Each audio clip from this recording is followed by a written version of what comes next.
பக்தர்களுக்கு வேண்டிய வரங்களை வாரி வாரி வழங்கும் ஒரே அன்னை ஆதிசக்தி. ஆதிகோடி பீடம், பவித்ரபுரி சமஸ்தானம், பரமக்குடி மெயின் ரோட், குமரிக்குடி. அனைவரும் வருக, ஆதிசக்தியின் அருளை பெறுக. திரு அண்ணாமலை அவர்கள் தனி கட்சி தொடங்குவார் என்பது நான் கேள்விப்படுவது டிசம்பர் மாத வாக்கில், நவம்பரில் பீகார் தேர்தல் முடிந்த பிறகு திரு டிடிவி தினகரன் அவர்களை சந்திப்பதை பொறுத்தவரை அவர் மிக தெளிவாக தெளிவுபடுத்தியிருக்கிறார். யார்? திரு அண்ணாமலை. அந்த செய்தி அந்த பாரதிய ஜனதா தலைமையின் எண்ண ஓட்டத்திற்கு ஏற்ப அண்ணாமலை தினகரன் அவர்களை சந்திப்பதோ ஓபிஎஸ் அவர்களை சந்திப்பதோ எந்த தவறும் கிடையாது. அவர் அதிமுக மகிழ்ச்சி அடையுமா மகிழ்ச்சி அடையாதா என்று பார்த்து செயல்பட வேண்டிய அவசியமே திரு அண்ணாமலைக்கு கிடையாது. கோல் மூட்டுகிற வேலையை சில பேர் செய்தார்கள். அதாவது ஊடகவியலாளர்கள் என்ற போர்வையில் இருப்பவர்கள்.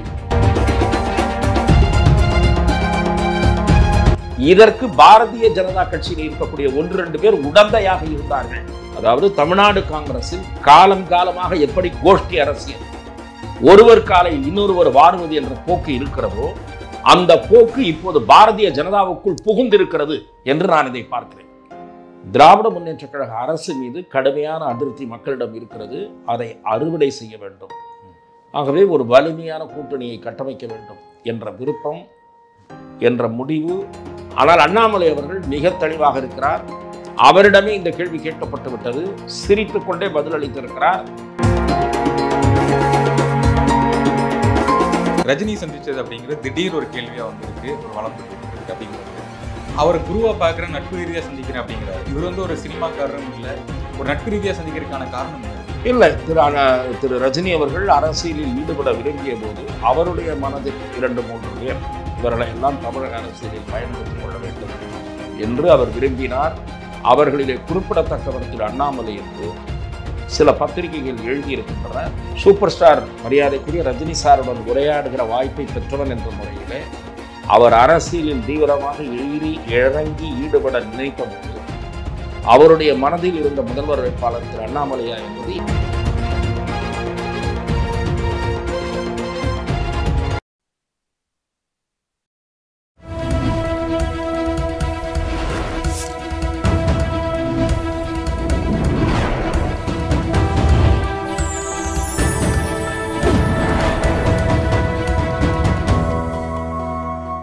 சேனல் 5 தமிழர்களுக்கு வணக்கம். இன்றைய நேர்காணலில் நம்முடைய இணைந்திருப்பவர் மூத்த பத்திரிகையாளர் திரு துக்ளக் ரமேஷ் அவர்கள். வணக்கம் சார். வணக்கம் சார். அண்ணாமலை அவர்கள் குறித்து சில விஷயங்கள் வந்துட்டு இருக்கு. தனி கட்சி தொடங்க போறார், ஒரு இயக்கம் இருக்கு, அந்த மாதிரிலாம் சொல்றாங்க. இதெல்லாம் வதந்திகளா இல்லை உண்மையா? என்ன விஷயம் சார்? பின்னால என்ன நடக்குது? இல்லை. திரு அண்ணாமலை அவர்கள் தேசிய ஜனநாயக கூட்டணி அமைவதற்கு முன்னால் தமிழகத்தில் இப்போது 2026 தேர்தலில் சட்டசபை தேர்தலை எதிர்கொள்வதற்கு ஒரு கூட்டணி அமைக்கப்பட்டிருக்கிறது அண்ணா திராவிட முன்னேற்ற கழகத்துடன். இந்த கூட்டணி உருவாவதற்கு முன்னால் நாடாளுமன்ற தேர்தலில் எப்படி பாரதிய ஜனதா தலைமையில் ஒரு அணி அமைந்து அந்த அணி மக்களை சந்தித்து 19% வாக்குகளை அந்த அணி பெற்றிருக்கிறது. சொல்லப்போனால் பல தொகுதிகளில் கிட்டத்தட்ட ஒரு 13 தொகுதிகளில் அந்த அணி 2வது இடத்தில் இருந்தது. 3வது இடத்திற்கு அதிமுக தள்ளப்பட்டது. ஸோ பாரதிய ஜனதா இங்கே தமிழகத்தில் வலுவாக காலூன்றி வருகிறது என்பதன் வெளிப்பாடு தான் நாடாளுமன்ற தேர்தலில் மக்களிடம் அந்த கூட்டணிக்கு கிடைத்த ஆதரவு. அதற்கு திரு அண்ணாமலை அவர்கள் செலுத்திய பங்களிப்பு மிக அதிகம். திரு அண்ணாமலை அவர்கள் என் மண் என் மக்கள் என்ற யாத்திரையை தமிழகம் முழுவதும் நடத்தி திராவிட முன்னேற்ற கழக அரசு மீது மிக கடுமையான குற்றச்சாட்டுக்களை முன்வைத்து ஒரு கூர்மையான அரசியலை, எதிர்க்கட்சி அரசியலை திரு அண்ணாமலை அவர்கள் முன்னெடுத்து வந்தார். ஸோ சட்டசபை தேர்தல் குறித்த நிலைப்பாடு அந்த பரிசீலனை தொடங்குவதற்கு முன் அவர் தன்னுடைய கருத்தாக ரகசியமாக அல்ல, வெளிப்படையாகவே கட்சியினுடைய ஊழியர்கள் மத்தியில் பேசும்போதும் சரி, கட்சியினுடைய தலைவர்கள் டெல்லியில் பேசும்போதும் சரி, பாரதிய ஜனதா தலைமையில் அந்த கூட்டணி அமைய வேண்டும், மேலும் வேண்டுமானால் சில கட்சிகளை இணைத்து கொண்டு பாரதிய ஜனதா தலைமையில் ஆட்சி அமைக்கக்கூடிய முயற்சி, அந்த அணி வெல்லக்கூடிய முயற்சியை தொடர்ந்து மேற்கொள்ள வேண்டும் என்பதுதான் அவரது கருத்தாக இருந்தது, பார்வையாக இருந்தது. இதை பொதுவெளியிலும் தெரிவித்திருக்கிறார், கட்சியினுடைய தலைமையிடமும் தெரிவித்திருக்கிறார். ஆனால் அகில இந்திய தலைமை அதன் பிறகு ஒரு முடிவை எடுக்கிறது. அதாவது திராவிட முன்னேற்றக் கழகம் மீண்டும் வெற்றி பெறுகிற சூழல் உருவாகிவிடக்கூடாது. எப்படி நாடாளுமன்ற தேர்தலில் மொத்தமான ஒரு வெற்றி அந்த கட்சி பெற்றதோ, அந்த அணி பெற்றதோ, அது போன்ற சூழல் உருவாகிவிடக்கூடாது. திராவிட முன்னேற்றக் கழக அரசு மீது கடுமையான அதிருப்தி மக்களிடம் இருக்கிறது. அதை அறுவடை செய்ய வேண்டும். ஆகவே ஒரு வலிமையான கூட்டணியை கட்டமைக்க வேண்டும் என்ற விருப்பம், என்ற முடிவு அகில இந்திய பாரதிய ஜனதா கட்சியினுடைய தலைமையால் எடுக்கப்படுகிறது. திரு அண்ணாமலை அவர்கள் ஏற்கனவே ஒருவேளை அதிமுகவோடோ அல்லது பிற கட்சியோடோ கூட்டணி போவது என்ற முடிவு எடுக்குமானால் நான் இந்த பதவியில் இருக்க மாட்டேன் என்று அவரே சொன்னது. யாருடைய நிர்பந்தத்திற்காகவும் அவர் மாற்றப்படவில்லை. வெளியே சில பேர் கயிறு திரிக்கிறார்கள். எடப்பாடி பழனிசாமி நிபந்தனை விதித்தார், கூட்டணி வேண்டுமென்றால் அண்ணாமலை மாற்றப்பட வேண்டும் என்று திரு எடப்பாடி பழனிசாமி நிபந்தனை விதித்தார். ஆகவே திரு அண்ணாமலை மாற்றப்பட்டார் என்பது கட்டுக்கதை. அந்த கூற்றுக்கு எந்த அடிப்படையும் கிடையாது. திரு அண்ணாமலை முன்வந்து விலகி கொண்டு கட்சி தலைமை எடுக்கிற முடிவுக்கு கட்டுப்படுவேன் என்று சொல்லி இப்படித்தான் அந்த டிரான்ஸ்ஃபர்மேஷன் அண்ணாமலை அவர்களிடமிருந்து பொறுப்பு நயனார் நாகேந்திரன் அவர்களுடைய கைக்கு வந்தது. அதன் பிறகு திரு அண்ணாமலை அவர்கள் குறித்த வதந்திகள் பிறகும் நீடித்து வந்தன. அவர் உள்துறை அமைச்சர் கலந்து கொண்ட திருநெல்வேலியில் கலந்து கொண்ட பூத் கமிட்டி மாநாட்டில் இந்த கூட்டணி வெற்றி பெற வேண்டும், திரு எடப்பாடி பழனிசாமி முதலமைச்சராக வேண்டும், அதற்கு பாஜக அதிமுக தொண்டர்கள் முழு மூச்சோடு பணியாற்ற வேண்டும் என்று கூறிவிட்டார். இதன் பிறகும் அக்கறையுள்ள சக்திகள் அண்ணாமலை குறித்து வதந்தியை பரப்பி வந்தன. கோல் மூட்டுகிற வேலையை சில பேர் செய்தார்கள். அதாவது ஊடகவியலாளர்கள் என்ற போர்வையில் இருப்பவர்கள் ஓரிருவர் எடப்பாடி அவர்களுடைய துதிபாடிகள். அவர்கள் திரு அண்ணாமலை அவர்களை பற்றி கலகமூட்டுகிற வேலைகளை மேற்கொண்டு வந்தார்கள். இதற்கு பாரதிய ஜனதா கட்சியில் இருக்கக்கூடிய 1-2 பேர் உடந்தையாக இருந்தார்கள் என்பது என்னுடைய பார்வை. அவர்களுக்கு திரு அண்ணாமலை அவர்கள் திரும்பவும் முக்கியத்துவம் பெற்றுவிடக்கூடாது என்பதுதான் ஒரு கோணமாக இருக்கிறது. இது பாரதிய ஜனதா கட்சிக்குள் அண்மையில் தோன்றியிருக்கக்கூடிய விரும்பத்தகாத போக்கு என்று நான் அதை குறிப்பிடுவேன். அதாவது தமிழ்நாடு காங்கிரஸில் காலம் காலமாக எப்படி கோஷ்டி அரசியல், ஒருவர் காலை இன்னொருவர் வாருவது என்ற போக்கு இருக்கிறதோ அந்த போக்கு இப்போது பாரதிய ஜனதாவுக்குள் புகுந்திருக்கிறது என்று நான் இதை பார்க்கிறேன். பாரதிய ஜனதாவில் இருக்கக்கூடிய 1-2 புள்ளிகள் அண்ணாமலை அவர்களுக்கு எதிரான இந்த வதந்திகளை ரசித்துக் கொண்டிருக்கிறார்கள், ஊக்குவித்துக் கொண்டிருக்கிறார்கள் என்பதுதான் என்னுடைய குற்றச்சாட்டு. ஆனால் அண்ணாமலை அவர்கள் மிக தெளிவாக இருக்கிறார். அவரிடமே இந்த கேள்வி கேட்கப்பட்டு விட்டது. சிரித்துக் கொண்டே பதிலளித்திருக்கிறார். நான் பாரத பிரதமர் மோடி அவர்களால் ஈர்க்கப்பட்டு இந்த இயக்கத்திற்கு வந்தவன். இந்த இயக்கத்தினுடைய காரியகர்த்தாவாக தொண்டனாக இருந்து கட்சி எந்த வேலை கொடுக்கிறதோ அந்த வேலையை நான் பார்ப்பேன் என்று சொல்லியிருக்கிறார். ஆகவே திரு அண்ணாமலை அவர்கள் தனி கட்சி தொடங்குவார் என்பது ஒரு கதை. அந்த கதை திட்டமிட்டு பரப்பப்படுகிறது, விதைக்கப்படுகிறது என்றுதான் நான் பார்க்கிறேன். அவர் அத்தகைய விஷ பரீட்சையில் அல்லது அத்தகைய முயற்சியில் இறங்க மாட்டார் என்பதுதான் என்னுடைய பார்வை. ஓகே, இப்போ பாஜகவில் உள்ள இருக்க நபர்களே வந்து இந்த மாதிரி பண்றாங்க அப்படின்னு நீங்க சொல்றீங்க. அவங்க பண்றதுனால என்ன ஒரு பயன் இருக்க போகுது அவங்களுக்கு? அண்ணாமலை வந்து வீழ்த்தப்படணும் அப்படிங்கிறதா? இல்லை, அதாவது நான் சொல்வது 1-2 பேர் விஷமத்தனமான இந்த வதந்திகளை பரப்புகிறார்கள் அல்லது ஊக்குவிக்கிறார்கள் என்பது. இப்போது நீங்கள் வந்து என்னிடம் உரையாடுகிற போது சொன்னீர்கள், திரு அண்ணாமலை அவர்கள் டிடிவி தினகரனை சந்திக்கிறார் என்று சொன்னீர்கள். திரு சூப்பர் ஸ்டார் ரஜினிகாந்த் அவர்களை அவர் மாதம் ஒரு முறை சந்திக்கும் வழக்கம் உண்டு என்று இன்றைக்கு செய்தியாளர்களை சொல்லியிருக்கிறார். ஆக இவையெல்லாம் மரியாதை நிமித்தமான சந்திப்புகள். திரு டிடிவி தினகரன் அவர்களை சந்திப்பதை பொறுத்தவரை அவர் மிக தெளிவாக தெளிவுபடுத்தியிருக்கிறார். யார்? திரு அண்ணாமலை என்ன சொல்லியிருக்கிறார்? தேசிய ஜனநாயக கூட்டணியில் கடந்த முறை நாடாளுமன்ற தேர்தலில் பாரதிய ஜனதா அணியில் அங்கம் வகித்தவர் அவரும் திரு ஓபிஎஸ் அவர்களும். அவர்கள் மீது எனக்கு ஒரு தனிப்பட்ட முறையிலே நட்பும் மரியாதையும் உண்டு. அவர்கள் இருவரும் பாரத பிரதமர் மீது மரியாதை கொண்டவர்கள். ஆகவே அவர்களை திரும்ப இந்த அணிக்குள் கொண்டு வருகிற முயற்சி, இந்த அணியை வலிமைப்படுத்த வேண்டும் என்ற முயற்சிக்கு என்னாலான பங்களிப்பை நான் செய்வேன் என்று சொல்லியிருக்கிறார். அது எப்படி அவர் தனி டிராக்கில் போவதாக ஆகும்? சில பேர் கயிறு திரிப்பதை போல. திரு எடப்பாடி பழனிசாமி விரும்புகிறாரா விரும்பவில்லையா என்பது வேறு. பாரதிய ஜனதா தலைமை என்ன விரும்புகிறதோ, பாரதிய ஜனதா தலைமை தமிழகத்தில் தேசிய ஜனநாயக கூட்டணி வலிமைப்பட வேண்டும் என்று விரும்புகிறது என்பதுதான் இதுநாள் வரை நமக்கு கிடைக்கிற செய்தி. அந்த செய்தி அந்த பாரதிய ஜனதா தலைமையின் எண்ண ஓட்டத்திற்கு ஏற்ப அண்ணாமலை தினகரன் அவர்களை சந்திப்பதோ ஓபிஎஸ் அவர்களை சந்திப்பதோ எந்த தவறும் கிடையாது. அவர் அதிமுக மகிழ்ச்சி அடையுமா மகிழ்ச்சி அடையாதா என்று பார்த்து செயல்பட வேண்டிய அவசியமே திரு அண்ணாமலைக்கு கிடையாது. பாரதிய ஜனதா தலைமை அதனுடைய கட்டுப்பாட்டு எல்லை, அந்த எல்லைக்குள் இருந்து அவர் செயல்படுவதற்கு அவருக்கு முழு உரிமை இருக்கிறது. திரு அண்ணாமலை அவர்கள் இன்றைய நாள் வரை சரியான திசையில் சரியான வகையில் தான் செயல்படுகிறார். அவரை வீழ்த்த வேண்டும் என்று நினைக்கிற சக்திகள் தோல்வியை காண்பார்கள் என்பதை மட்டும் என்னால் திடமாக சொல்ல முடியும். இப்போ நீங்க சொன்னீங்க வலிமையா இருக்கு அப்படிங்கிற சொன்னீங்க, கூட்டணி வலிமையா இருக்குன்னு சொன்னீங்க. அது களத்தில் வலிமையா இருக்கா? உண்மையிலே கூட்டணி வலிமையாக இருக்கிறது என்று நான் சொல்லவே இல்லை. கூட்டணியை வலிமைப்படுத்துகிற முயற்சியில் பாரதிய ஜனதா தலைமை ஈடுபட வேண்டும் என்று விரும்புகிறது. நான் கேள்விப்படுவது டிசம்பர் மாத வாக்கில், நவம்பரில் பீகார் தேர்தல் முடிந்த பிறகு டிசம்பர் மாத வாக்கில் தமிழக சட்டமன்ற தேர்தல் குறித்து அகில இந்திய பாரதிய ஜனதா தலைமை தீவிர கவனம் செலுத்தும் என்று விவரம் அளித்த நண்பர்கள் கூறுகிறார்கள். ஆனால் அது காலங்கடந்த முயற்சியாக ஆகிவிடுமோ என்கிற கவலையும் எனக்கு இருக்கிறது. தமிழகத்தில் அதிமுக பாஜக கூட்டணி இன்றைய நிலையில் பலவீனமாக இருக்கிறது என்பதுதான் யதார்த்த நிலை. ஓகே, இந்த ரஜினி சந்திச்சது அப்படிங்கிறது திடீர் ஒரு கேள்வியா வந்திருக்கு, ஒரு வளம் பெற்று இருக்கு. அப்படிங்கும்போது அவர் குருவா பார்க்குறேன், நட்பு ரீதியாக சந்திக்கிறேன் அப்படிங்கிறாரு. இவர் ஒரு சினிமாக்காரரும் இல்லை, ஒரு நட்பு ரீதியாக சந்திக்கிறதுக்கான காரணம் என்ன இருக்கு? இல்லை, திரு ரஜினி அவர்கள் அரசியலில் ஈடுபட விரும்பிய போது அவருடைய மனதில் 2-3 பேர் இவர்களை எல்லாம் தமிழக அரசியலில் பயன்படுத்தி கொள்ள வேண்டும் என்று அவர் விரும்பினார். அவர்களிலே குறிப்பிடத்தக்கவர் திரு அண்ணாமலை என்று சில பத்திரிகைகள் எழுதியிருக்கின்றன, நாமே பார்த்தோம். அந்த முதல்வர் வேட்பாளர் அப்படிலாம் இல்லை, அந்த மாதிரியான செய்திகள் அப்போது வந்தன.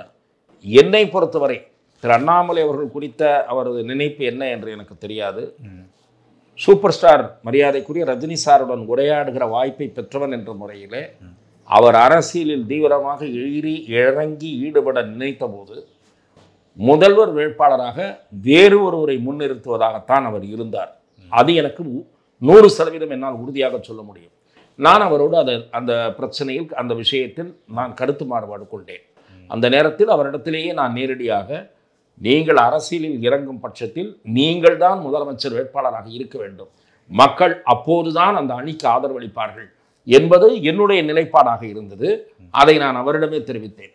பிறகு காலப்போக்கில் வெவ்வேறு சூழல், குறிப்பாக கொரோனா தீவிரமாக பரவிய நேரம், ஆகவே தன் மூலமாக மக்கள் மத்தியிலே பாதிப்பு பெரிய அளவில் ஏற்படக்கூடாது என்ற ஒரு முக்கியமான காரணத்தினால் திரு ரஜினி அவர்கள் தன்னுடைய நிலையை மறுபரிசீலனை செய்ய வேண்டியிருந்தது.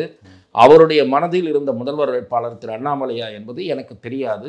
திரு அண்ணாமலை உட்பட சிலரது பெயர்கள் அல்லது சிலர் அவருடைய நினைவில் இருந்தார்கள் என்பது எனக்கு தெரியும். ஒரு ப்ரெஸ் மீட்டில் பார்த்தேன், முதல்வர் சொன்னார் 200 தொகுதிகள் ஜெயிப்பேன், முன்னாடி இருந்து சொல்லிட்டாரு, நம்மளும் பேசியிருக்கோம், 200க்கு மேலே நாங்கள் ஜெயிப்போம் அப்படின்னு சொன்னார். இப்போ சமீபத்தில் உதயநிதி ஸ்டாலின் பேசியிருக்காரு, 200 தொகுதிகள் ஜெயிச்சு மண் வளத்தை காப்போம், மானத்தை காப்போம் அப்படிங்கலாம் பேசியிருக்காரு. இந்த 200 தொகுதி அப்படிங்கிறது பாசிபிளா? மிஷன் 200 பாசிபிளா? அவங்களால நிச்சயமாக 200 தொகுதிகளில் திராவிட முன்னேற்ற கழக கூட்டணி வெற்றி பெறும் என்பது நடக்காத காரியம். திராவிட முன்னேற்ற கழக கூட்டணி தான் இன்றைய தேதியில் தமிழக அரசியல் களத்தில் வலிமையாக இருக்கிறது. ஆனால் விஜய் என்பவர் வடிவத்தில் புதிய சக்தி, அதற்கு எதிராக வளர்ந்து வருகிற சக்தியாக, திராவிட முன்னேற்ற கழகத்தை கலங்கடிக்கக்கூடிய ஒரு சக்தியாக நடிகர் விஜய் அவர்கள் உருவெடுத்து வருகிறார். அவருக்கு பெருவாரியான இளைஞர்களும் பெண்களும் ஆதரவளிக்கிறார்கள் என்பது களத்திலிருந்து கிடைக்கக்கூடிய செய்தி. திராவிட முன்னேற்ற கழகம் கடுமையாக இந்த தேர்தலில் போராட வேண்டியிருக்கும்.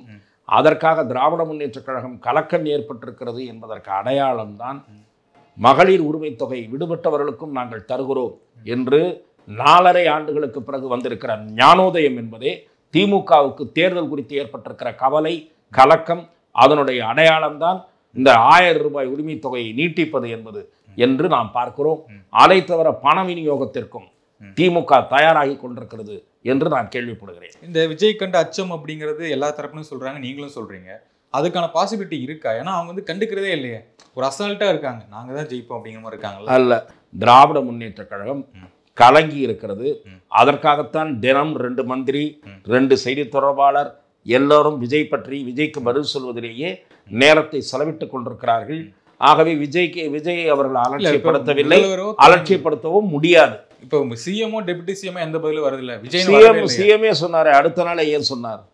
கூட்டத்தை கூட்டி கலாட்டா பண்றவங்கன்ற மாதிரி விமர்சனம் பண்ணி ஒரு அறிக்கை வெளியிட்டார், நினைவு இருக்கிறதா? அது விஜய் குறித்து அல்லாமல் வேறு யாரை பற்றியது? டைரக்டா கட்டுப்பாடு இல்லாத கூட்டம் என்று சொன்னார். யாரை பற்றி சொன்னார்? ஆகவே டைரக்டா சொல்வது வர வேண்டிய, தவிர்க்கவே முடியாது, நீண்ட நாளெல்லாம் தவிர்க்க முடியாது. முதலமைச்சரை நோக்கி கேள்வி எழுப்பியிருக்கிறார். அதற்கு முதலமைச்சர் இதுவரை பதிலே சொல்லவில்லை. முதலீடு செய்ய போனீர்களா அல்லது முதலீடை ஈர்க்க போனீர்களா என்று கேட்டிருக்கிறார். அதற்கு தொழில்துறை அமைச்சர் கூட பதில் சொல்ல மறுக்கிறார். ஆகவே திராவிட முன்னேற்ற கழகம் அலட்சியப்படுத்த முடியாது. ஆனால் அதே நேரத்தில் பெரிய கருப்பன், ஐ பெரியசாமி போன்ற ஒரு 3-4 அமைச்சர்கள், சேகர் பாபு, இவர்களெல்லாம் விஜயெல்லாம் ஒன்றும் பண்ணிட முடியாது என்ற பேச்சையும் பேசியிருக்கிறார்கள். RS பாரதி பேசியிருக்கிறார். ஆகவே விஜய் அலட்சியப்படுத்த முடியாதவர். ஓகே சார், நம்ம விஜய் பற்றி நம்ம பேசவே இல்லை இதுக்கு முன்னாடியுமே. இந்த சுற்றுப்பயணம் யாருக்கு வலிமை, யாருக்கு சாதகம் அமைப்பது? விஜய்க்கு வந்து இப்போ சாதகமாக தானே இருக்கு களம். விஜய் அவருக்கு வருகிற கூட்டம் ஓட்டாக மாறாது என்று சில பேர் கூறிக்கொண்டிருப்பதை நான் ஏற்க தயாராக இல்லை. விஜய்க்கு வருகிற கூட்டத்தில் 90-95% பேர் அவருக்குத்தான் ஓட்டு போடுவார்கள். அதாவது வேடிக்கை பார்க்க வந்தவர்கள் என்பது மிக குறைவாகத்தான் இருக்கும். தன்னெழுச்சியோடு திரண்டு வருகிறவர்கள் விஜய் தான் வேண்டும் என்று தீர்மானித்து விட்டவர்கள், அவர்களுடைய ஓட்டு மாறாது. ஆனால் தேர்தல் களத்தில் பல்வேறு சவால்கள் விஜய் முன் இருக்கும். 2 பெரிய கட்சிகளும் திமுகவும் அதிமுகவும் முழு பலத்துடன் என்றால் ஆளுங்கட்சி அதிகார பலம் பிளஸ் பணபலம், எதிர்கட்சிக்கு பணபலம். பணபலத்தை அதிமுகவும் இந்த முறை இறக்கும். ஏனென்றால் அந்த அதிமுகவுக்கு இந்த தேர்தல் வாழ்வா சாவா என்கிற நிலையில் இருக்கக்கூடிய தேர்தல். இந்த தேர்தலில் அதிமுக வெற்றி பெறாவிட்டால் அவ்வளவுதான்.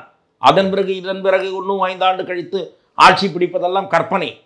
ஆகவே அதிமுக இந்த தேர்தலில் ஆட்சி பிடித்தே ஆக வேண்டிய கட்டாயத்தில் இருக்கிறது. ஆகவே அவர்களும் பணத்தை இறக்குவார்கள். அவர்களும் குவித்து வைத்திருக்கிறார்கள். ஆகவே குவித்து வைத்திருக்கக்கூடியவர்கள் பணத்தை இறக்குவார்கள். திரட்டியாவது இறக்குவார்கள், கலெக்ஷன் செய்தாவது இறக்குவார்கள். பணபலத்தை முழு பிரயோகம் செய்யும் அதிமுக. இந்த பணபல விநியோகத்தை விஜய் எப்படி எதிர்கொள்வார் என்பதுதான் ஒரு கேள்வி.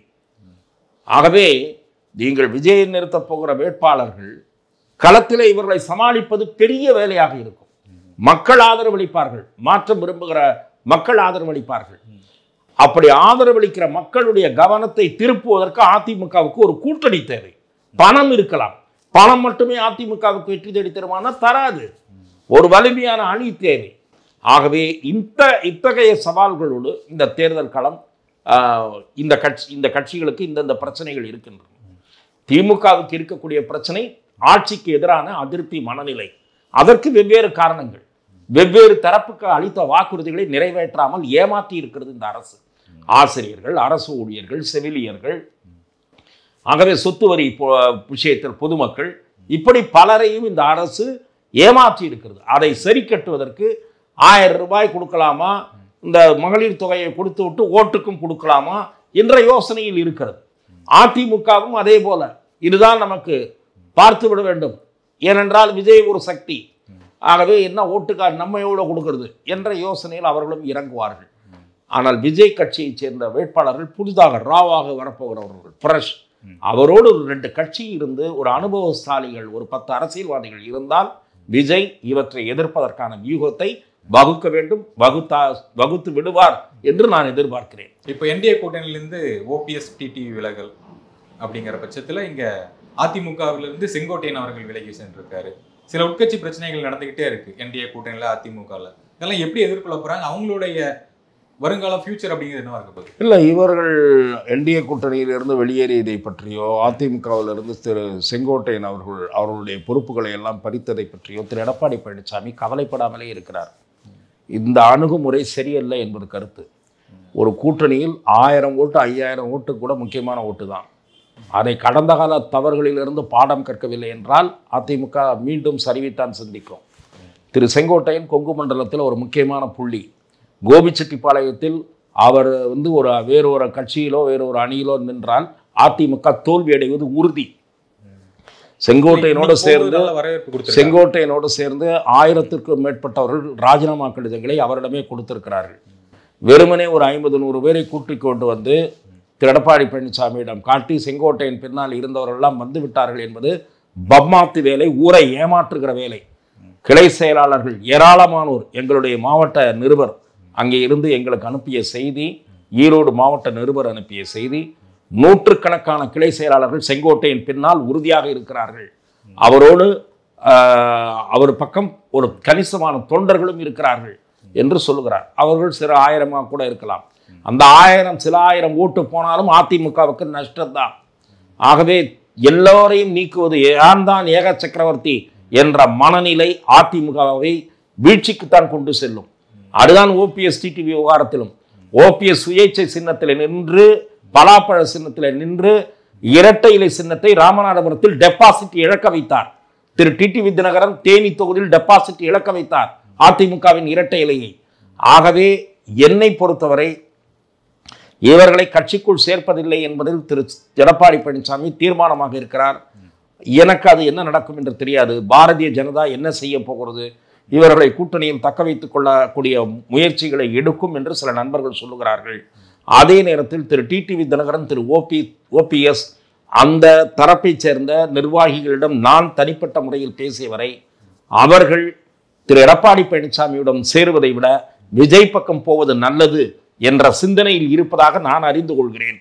என்ன நடக்கப் போகிறது என்பதை பொறுத்திருந்துதான் பார்க்க வேண்டும். ஓகே சார், திமுக அமைச்சர் சொன்னார், அதிமுக திமுகவுக்கு தான் போட்டி, நாங்கள் முதல் இடம் 2வது இடம் பிடிக்கிறதுக்கு போட்டி போடுறோம். இந்த சீமான் விஜய் தான் வந்து 3வது இடம் யார் வரணும்னு போட்டி போட்டுக்கிறாங்க, அடிச்சுக்கிறாங்க அப்படிங்கிற சொல்றாரு. இந்த சீமான் வெர்சஸ் விஜய் அந்த கிளாஷ் வந்து உண்மையிலே போயிட்டு இருக்கா?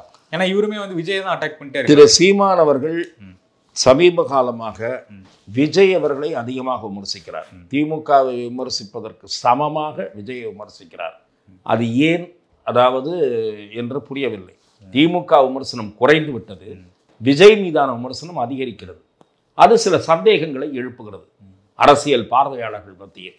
ஆகவே அதன் காரணமாக திரு சீமான் அவர்களுக்கு ஆதரவு கூடுமா என்றால் கூடும் என்று நான் எதிர்பார்க்கவில்லை. விஜய்க்கு கூடுகிறவர்கள் விஜய்க்குத்தான் போடுவார்கள், சீமானுக்கு போடவே மாட்டார்கள்.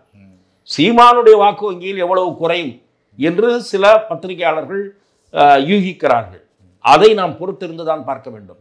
ஆனால் களத்தில் மும்முனை போட்டி என்பது கூர்மையாக இருக்கிறது. திமுக அதிமுக இடையே விஜய் என்கிற சக்தியும் கடும் போட்டியை தரக்கூடியவராக உருவாகி இருக்கிறார் என்றுதான் நான் பார்க்கிறேன். இல்லை, நான் வந்து தமிழ் தேசியம் ஒரு 15 வருஷமா பேசிட்டு இருக்கேன். இப்போ வந்தவரும் பேசுறாரு, திராவிடத்தையும் பேசுறாரு, அதனால தான் எதிர்க்கிறேன் அப்படின்னு. இந்த கொள்கை இதெல்லாம் பெரிய அளவில் பெரிய விஷயம்லாம் கிடையாது என்றுதான் நான் பார்க்கிறேன். திமுகவுக்கு இருக்கக்கூடிய பெரும்பாலான கொள்கை தான் விஜய்க்கும் இருக்கிறது. திமுகவும் பெரியாரை பேசுகிறது, இவரும் பேசுகிறார். திமுகவும் அம்பேத்கரை பேசுகிறது, திமுக அணியில் இருக்கிற திருமாவும் பேசுகிறார், இவரும் பேசுகிறார். அஞ்சலி அம்மாளை வேண்டுமானால் திமுக பேசாமல் இருக்கலாம்.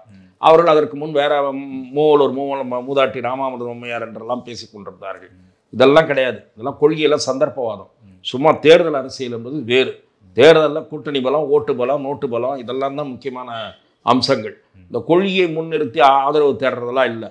மக்கள் பிரச்சனையே என்ன புதிய வாக்குறுதிகள், நாங்கள் என்ன செய்வோம். திரு விஜய் அவர்கள் மது விஷயத்தில் என்ன செய்ய போகிறார்? மணல் கொள்ளையை நான் முற்றிலுமாக ஒழிப்பேன், மணல் மூலமாக அரசாங்கத்திற்கு வர வேண்டிய பணம் அரசாங்கத்திற்கு தான் வரும், தனியாருக்கு போகாது, சாராயத்தை ஒழிப்பேன், ஒரு தலைமுறை பாழாகிறது என்ற புதிய செய்திகளை சொன்னால் அவர் வாக்குகளை இன்னும் கூடுதலாக பெற முடியும் என்பதை என் பார்வை. உங்கள் நேர்காணலுக்கு மிக்க நன்றி. வணக்கம் சார். வாய்ப்புக்கு நன்றி.